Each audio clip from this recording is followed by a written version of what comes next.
রবিবার থেকেই পাকিস্তানি গণমাধ্যমের শিরোনাম বাংলাদেশের পাশে দাঁড়াবে দেশটি। দিনভর বিভিন্ন সম্ভাবনার কথাও প্রচার করা হয় জিও নিউজ, দ্য নিউজ, ডনের মতো পত্রিকাগুলোতে।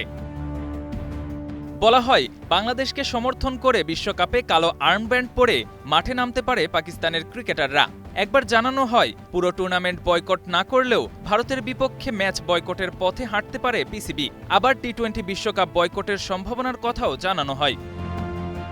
সিদ্ধান্ত চূড়ান্ত করতে স্থানীয় সময় বিকেলে প্রধানমন্ত্রী শাহবাজ শরীফের সাথে বৈঠকে বসেন পিসিবি চেয়ারম্যান মহসিন নাকভি। পাকিস্তানের গণমাধ্যমের দাবি অনুযায়ী এই বৈঠক থেকেই আসার কথা চূড়ান্ত সিদ্ধান্ত। তবে বৈঠক শেষে পাকিস্তান সরকারের অফিসিয়াল এক্স হ্যান্ডলে জানানো হয়েছে বিশ্বকাপে অংশ নেওয়ার বিষয়ে চূড়ান্ত সিদ্ধান্ত জানানো হবে আগামী শুক্রবার অথবা সোমবার।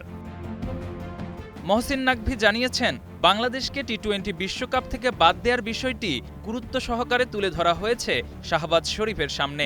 বিষয়টি নিয়ে বিরোধী মতের নেতাদের সাথেও আলোচনা করতে চান পাকিস্তানের প্রধানমন্ত্রী, তাই নেওয়া হয়েছে কিছুটা সময়।